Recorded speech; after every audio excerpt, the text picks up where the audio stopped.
Gracias. Si puedo igual seré un poquito más breve, pero lo intento.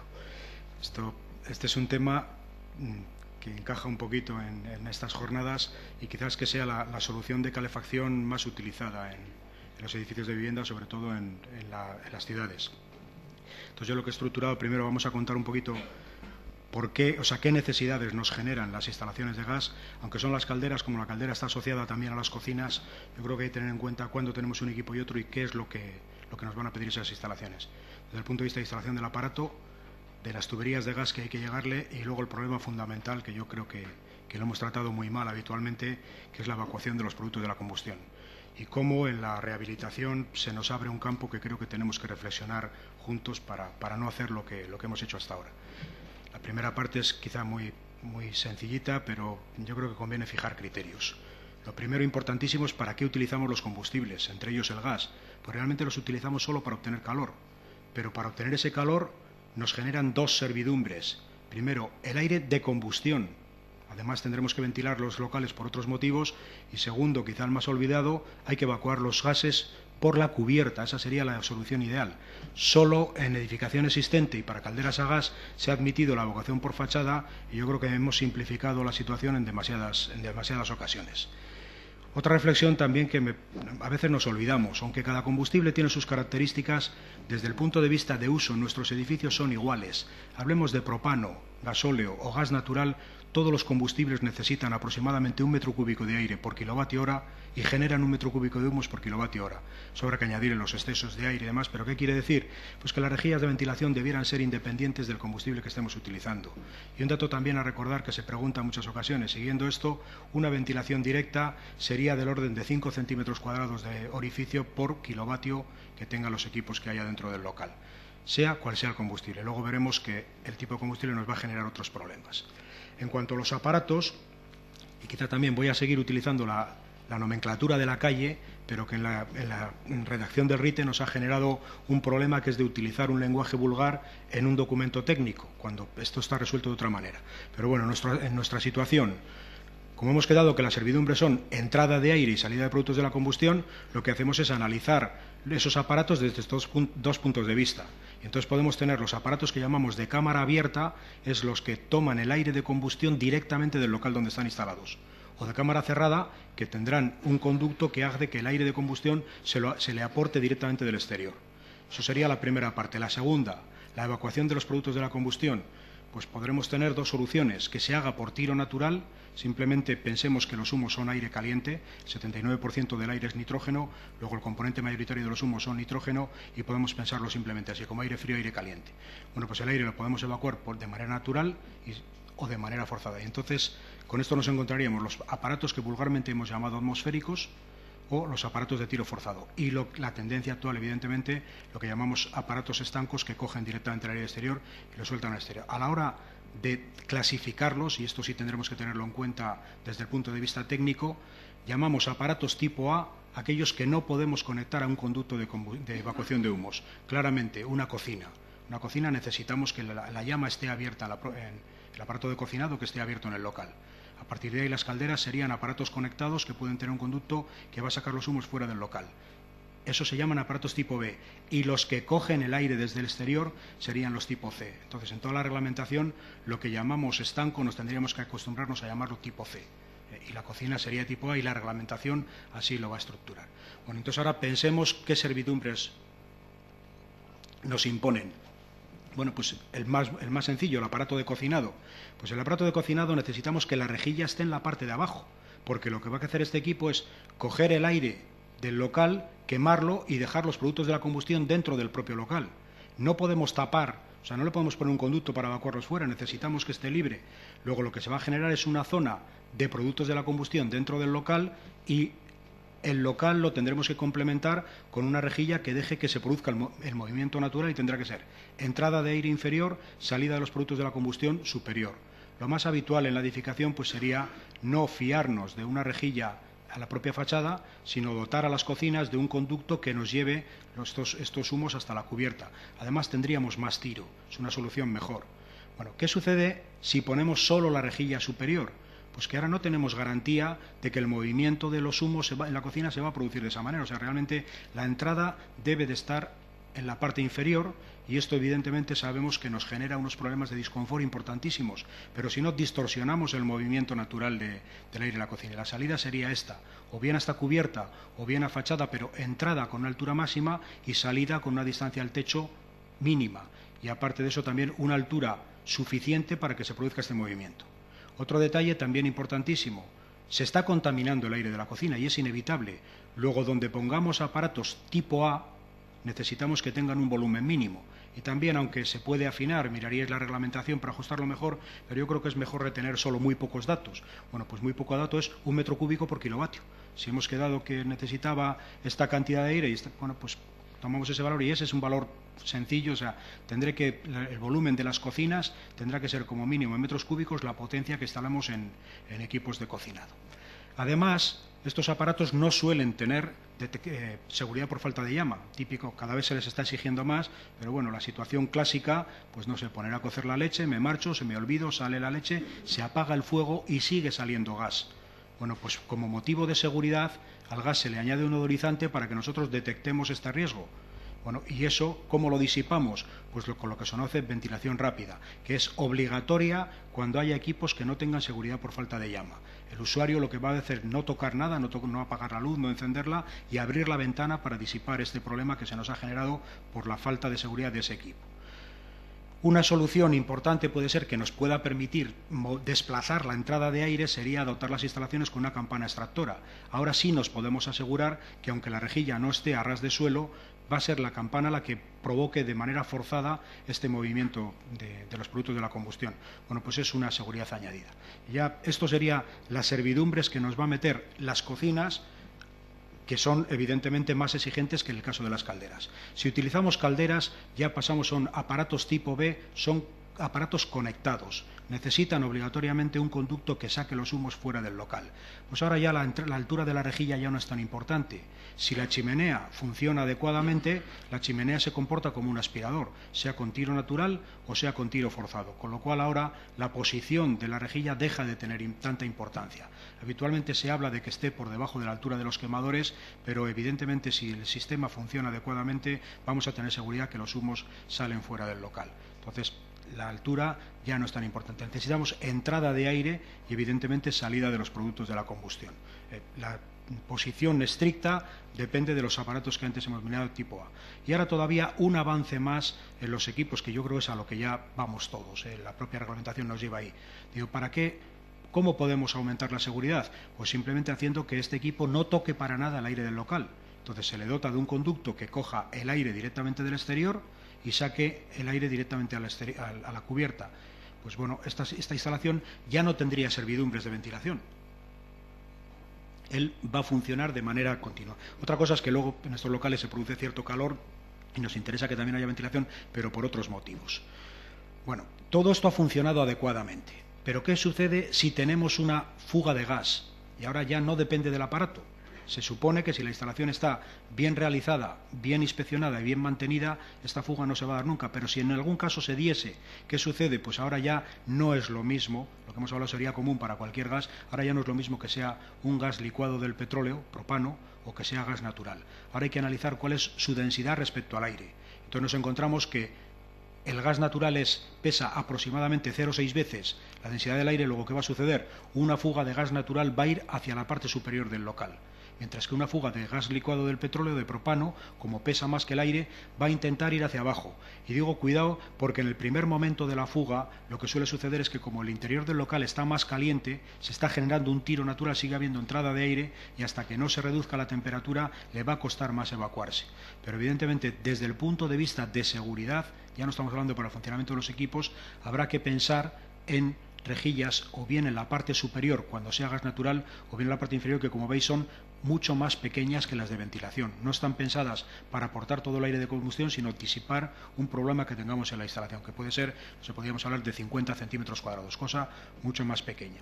En las calderas estancas no es reglamentariamente obligatorio. Se supone que si solo tengo ese equipo no voy a tener este problema, pero bueno, puede ser aconsejable pensar, cuando estemos replanteándonos la solución en este edificio, pues dotarle de una pequeña rejilla, digamos, de seguridad. ¿De acuerdo? Bueno, pues estos son los aparatos. Ahora a esos aparatos vamos a llevarle la tubería para que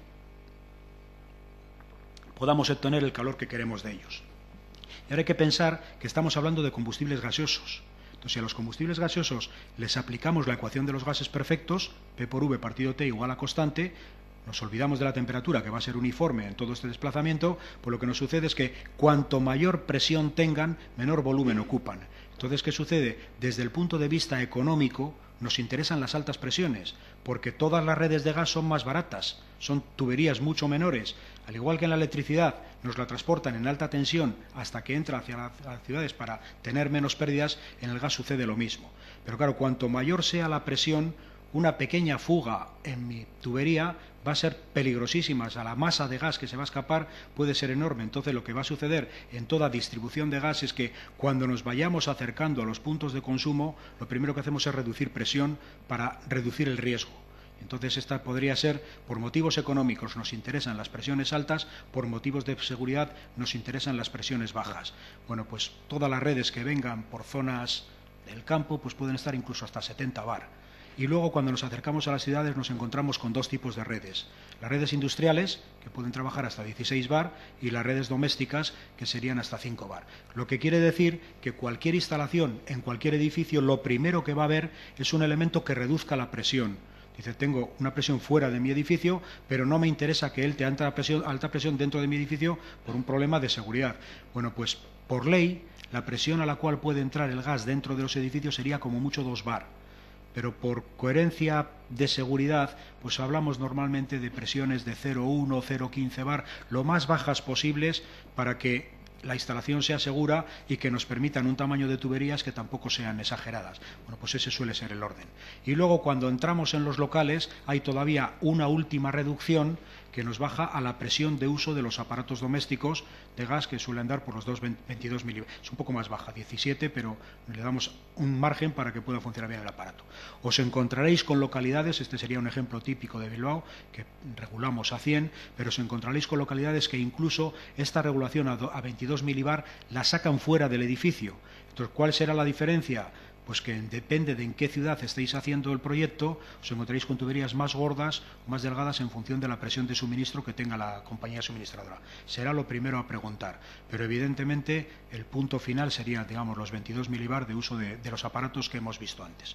Bueno, pues esto sería una instalación típica de gas en un edificio. Acometida, una primera reducción para no entrar con presiones altas en el edificio. Los contadores, estamos hablando de calderas individuales, y luego pues las tuberías de gas que van a ir a cada aparato. En cada vivienda, según en cuál sea la distribución en la zona, pues os encontraréis que todavía se necesita un último regulador para bajar a la presión que hemos hablado de los aparatos, o hay ciudades en que este regulador estaría aquí directamente en el contador y ya no veríamos más que llaves de corte. Bueno, pues esto es lo que tenemos que integrar: la evacuación de humos, la ventilación y estas tuberías dentro de nuestros edificios. Bueno, vamos a dar alguna vuelta más.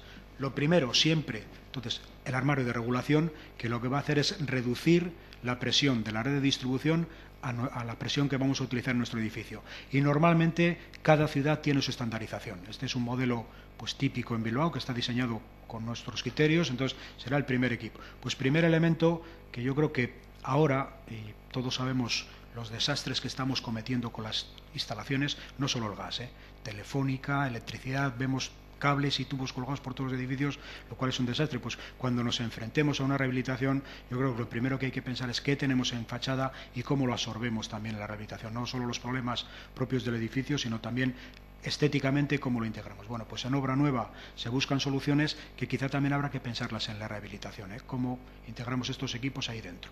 Bueno, pues situación, me refiero, no solo el gas, sino todo lo que hay dentro de la instalación. Otra situación también muy típica: ponemos los armarios de regulación al lado del portal y luego queremos subir por otro punto. pues quizá hubiera sido más cómodo pensarlo de, oye, si la forma lógica para subir a la centralización de contadores es por esta esquina, ¿por qué no nos planteamos el poner este equipo aquí que nos afecte menos? Bueno, pues normalmente suele ser para que bomberos o el que tenga que intervenir sepa que el armario de regulación lo tiene al lado de la entrada del edificio. Pues ahora quizá cuando os planteemos la rehabilitación y sobre todo con fachada ventilada, pues igual generar elementos de la fachada que disimulen las instalaciones. Sería simplemente, pues no sé, hacerle faldones o rejillas, meterle piezas que absorban estéticamente, insisto, no solo el gas, sino todo lo que estamos poniendo en las fachadas. Bueno, un armario de regulación integrado, y aquí también otra reflexión. Todo donde haya equipos de gas necesita ventilación. Bueno, pues esta es una rejilla bien integrada en un aparato, esta es una rejilla, yo creo, para mí personalmente, muy bien integrada en los armarios de regulación, pero es que, por desgracia, hacemos un armario incluso de inoxidable y luego le ponemos cualquier rejilla. O sea, pensad en el conjunto completo. Me he ido quizá a un ejemplo extremo, pero los veréis por montones de sitios. O sea, que después de haber hecho una puerta muy bonita, cogemos y le metemos la rejilla más barata del mercado. Pues cuidado, yo creo que hay que pensarlo también estéticamente para que esto se integre. No voy a seguir más en este tema. En la documentación tenéis un librito, una pequeña publicación que os da cómo se dimensionan las centralizaciones de contadores. En función del número de contadores que tengáis, en filas o columnas que pongáis, cuál va a ser la servidumbre que os va a generar en esos armarios. Simplemente pensad que la centralización de contadores es el punto de mayor riesgo de la instalación de gas, porque es el punto que tiene más uniones mecánicas. Cada contador tendrá la entrada, la salida, el regulador, entonces necesita ventilación, tiene que estar en un local que nos permita perfectamente su ventilación. Bueno, pues habrá diferentes soluciones en el edificio, en locales interiores, en patios, en cubierta, donde podáis, pero locales totalmente ventilados, y esto nos va a afectar a la rehabilitación del edificio. A partir de ahí van a salir las tuberías que van a ir hacia cada usuario. Bueno, pues obra nueva, más o menos correctamente distribuida. Se ha intentado hacer una cajera, pues para tratar de llevar luego las tuberías de gas mimetizadas, poco con fachada. Habrá que pensar en esto, las rejillas de ventilación que hemos hablado, pero en la rehabilitación no nos vamos a encontrar con esto. En la rehabilitación nos vamos a encontrar que se han ido haciendo las cosas de cualquier manera. O sea, pues bajo, me viene bien aquí el regulador, pero la caldera la quiero en el otro sitio. O sea, cada usuario hace lo que ha querido. Yo creo que en las comunidades de vecinos habría que haber un acuerdo previo de, oye, cuando vamos a meter el gas, el que venga detrás que lo haga parecido, o sea, que ponga las rejillas en el mismo punto, o sea, los reguladores, de manera que no machaquemos las fachadas con lo que estamos haciendo. Y digo, estoy hablando de gas, pero no solo con gas, Al final cada usuario hace lo que corresponde. Bueno, pues quizás esto sí es importante. En la rehabilitación del edificio habrá que pensar qué fachada tenemos, no pensar solo en el aislamiento térmico, sino cómo luego absorbemos este tipo de instalaciones dentro de de esa fachada, y cómo le prevemos el mantenimiento futuro, no sé, con piezas que se puedan desmontar cuando cada 4 años haya que hacer una inspección, o cuando en un momento determinado haya un problema, pues se pueda acceder libremente a esa instalación. Y ahora ya adelantamos también el otro punto. Las calderas, por seguridad, las estamos llevando a los exteriores y estamos poniendo, bueno, pues desde el punto de vista energético veremos ahora que es un problema, pues quizás en la fachada habrá que pensar también cómo absorbemos, cómo integramos estos elementos en la rehabilitación que vayamos a proponer. Bueno, pues para tener ideas, pues por ejemplo, esto sería un peine de tuberías de gas, dejando 1 centímetro entre cada una, pues para poder desmontarla. Normalmente las piezas de conexión nos van a obligar, pues ahí veis, por ejemplo, una instalación para 5 viviendas, un edificio de 5 alturas, pues estaríamos hablando de 15 centímetros de anchura del peine, que tampoco es tanto, pero luego al resolver la fachada, pues pensad cómo bajamos un elemento que tenga esa anchura y lo integramos en el edificio. Evidentemente, cuanto más plantas tenga el edificio, pues más va a ir creciendo. Pero las tuberías de gas no suele ser una servidumbre muy fuerte. También aquí insisto, habrá ciudades en las cuales, si la presión es 22 milibar, pues en vez de tuberías de 15 igual os hablan tuberías de 22 o de 28, porque depende de cuál sea la presión en cada zona. Pero simplemente sería poner esto, cogéis la anchura de tubería que os salga, dejáis 1 centímetro para mantenimiento, dejamos 1 centímetro a la fachada, porque si no, la corrosión, como se ha visto en la ponencia anterior, podría ser muy importante si toda esta zona está humedecida. Entonces, la separación de fachadas para que respire la instalación. ¿De acuerdo? Bueno, ya pasamos a las calderas. Y en las calderas también voy a hacer un resumen, pero en la documentación se ha adjuntado otro documento también de Naturgas, en la cual analiza toda esta situación, cómo hemos llegado en el tema de evacuación de humos a la situación actual. Bueno, pues vamos a pensarlo un poco. Como nos dejan hacerlo por fachada, y evidentemente ese edificio no tenía, pues ahora cada vecino ha hecho lo que ha querido. Pone la chimenea en un lado, la chimenea en otro, no hay ninguna uniformidad. Incluso se ha hecho una rehabilitación, se ha pintado la fachada, pero es que podéis ver ahí que cada uno ha hecho lo que quiere. Es que yo creo que una reflexión para mí importante de aquí es que cuando os enfrentéis a la rehabilitación pensemos no solo en el edificio, sino también en las instalaciones que tenemos en fachada y tratemos de arreglar esto ya que no se pusieron de acuerdo los vecinos, que yo creo que hubiera sido más lógico decir, oye, pues vamos a hacer un alineamiento de las rejillas, un alineamiento de los equipos, que quede mejor. Pero esta es la realidad.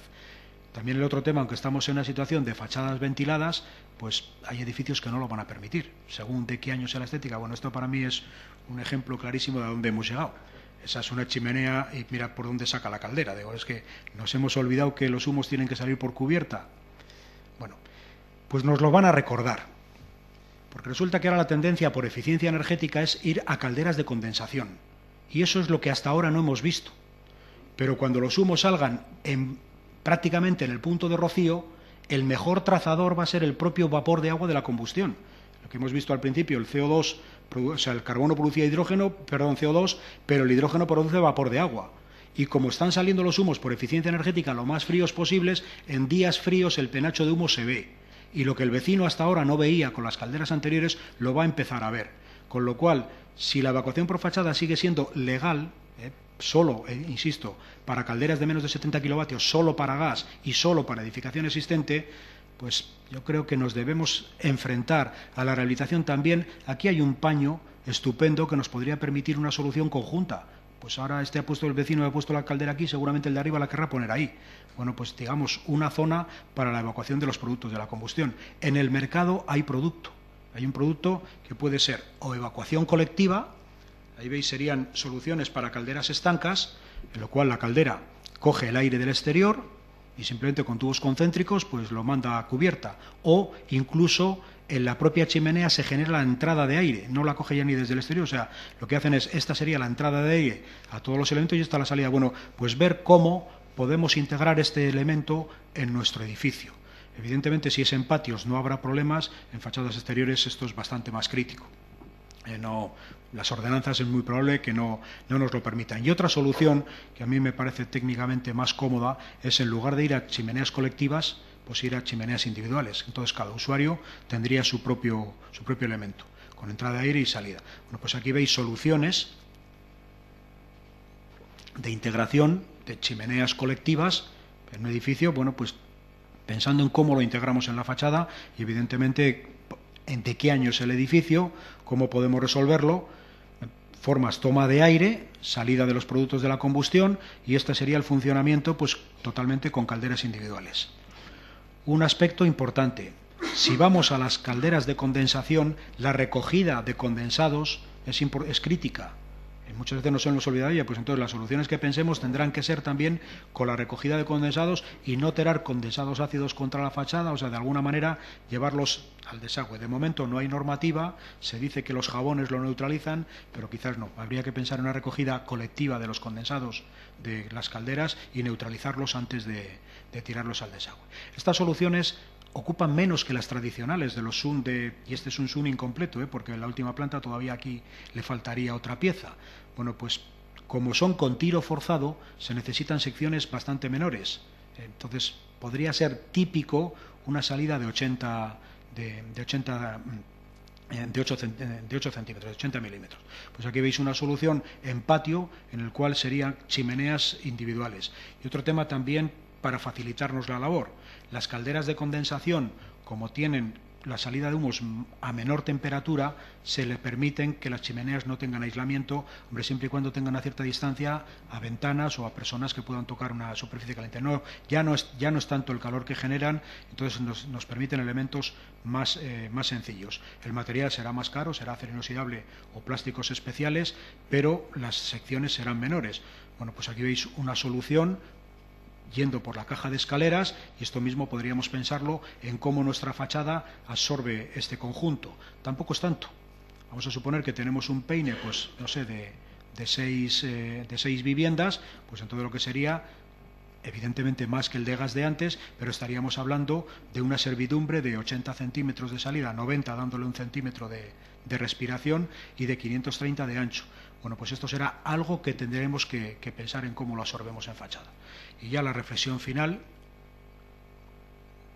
¿qué pasa con la eficiencia energética? Porque estamos haciendo la rehabilitación y estamos hablando de rehabilitación energética, o sea, cómo añadimos aislamiento a nuestros edificios para reducir el consumo.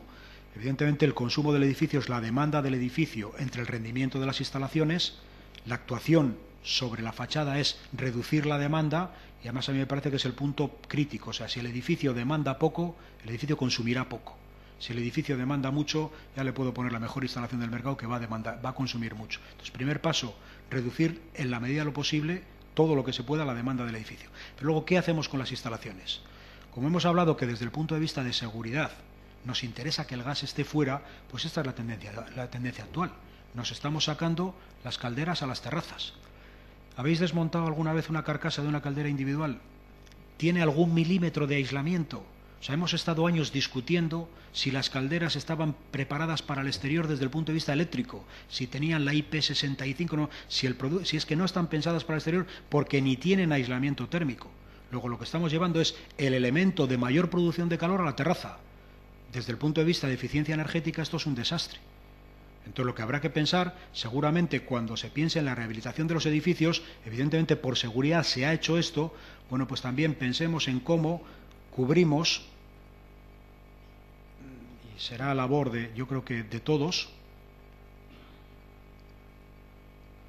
cómo cubrimos, pues no sé, elementos que protejan visualmente esta zona, que me permitan quizá aquí generar algún armario con algo de aislamiento térmico para reducir las pérdidas de este elemento, y si me dejan sacarlo un poco, hemos visto, pues del orden de 10 centímetros, incluso la fachada podría absorber las chimeneas en una visión exterior.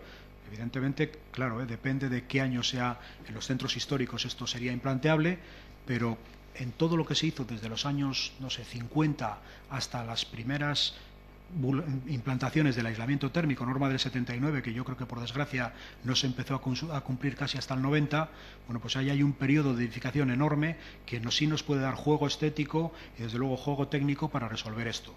Veis otro ejemplo, o sea, la caldera en el tendedero, desde el punto de vista de seguridad es a lo que vamos, pero desde el punto de vista de eficiencia energética, pues tenemos que volvernos a replantear lo que hemos hecho hasta ahora. Bueno, pues esto sería un poco lo que os quería transmitir, y ya simplemente las conclusiones finales pues serían, yo creo que la rehabilitación es una oportunidad y quizás sea nuestro futuro. Quizá ahora todos estamos pensando en que tenemos que trabajar en la rehabilitación. Bueno, pues ya que todavía no hemos echado a correr antes de hacer las cosas mal, replanteémonos todo, no solo el edificio, no solo la fachada, sino cómo integramos las instalaciones que ese edificio va a requerir. En concreto, en las ciudades, el gas natural canalizado es el combustible menos contaminante. También escuchemos la publicidad, contamina, contamina y mucho, y hay que tratar de que consuma lo menos posible, pero contamina mucho menos que los demás combustibles. No entro en renovables, los combustibles habituales. Bueno, pues el gas natural en las ciudades donde ya tenemos canalización es posiblemente la solución más cómoda, tanto para la sustitución de lo que ya exista como para la integración de nuevas instalaciones de calefacción.